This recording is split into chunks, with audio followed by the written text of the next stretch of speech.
Неспроведувањето на реформите во владењето на правото економски ја кочат Македонија и ја држат на ниво на хибридна држава. Ова се дел од констатациите на експертите кои работат на Националната развојна стратегија за земјава за идните 20 години, според кои владењето на правото е алфа и омега за напредокот на земјава во сите области.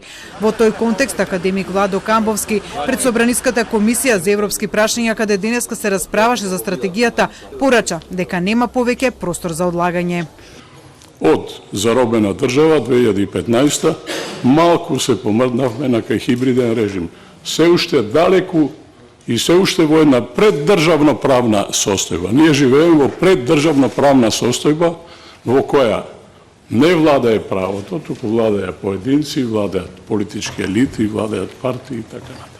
Камбовски прито рече дека во Македонија има илјадници закони, но правото не владее. Треба да владеат само исправните закони. А исправни се само оние закони што се во служба на поединецот и неговите слободи и права и на заедничките интереси на општеството. За стратегијата во делот на владењето на правото, борбата против корупцијата и доброто управување, експертите утврдиле 4 стратешки цели и приоритети. Јасно е дека треба да работиме повеќе на департизација, деполитизација на државните институции. Мора да имаме еден нов општествен договор на вистинска и ефикасна поделба на власта, а не само тоа да стои како слово во нашиот устав и во нашите закони. За ефектот на владењето на правото врз економскиот развој на земјава говореше универзитетскиот професор Александар Стојков, кој рече дека одамна е дојдено времето за темелни реформи во владењето на правото.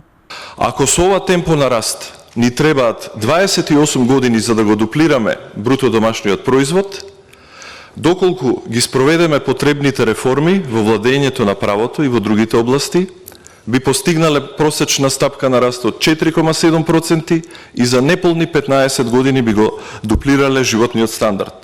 Пораката пак од владата беше дека Националната развојна стратегија е задача за сите во општеството, но од ваквите стратешки документи ќе имаат смисла само ако се направени така да ги решаваат клучните проблеми и ако се применливи во пракса. Не ни треба никој еден документ кој што е само список на убави желби или список на убави зборови. Развојната стратегија инаку опфаќа 6 стратешки области за кои досега се организирале 6 дебати со повеќе од 200 експерти.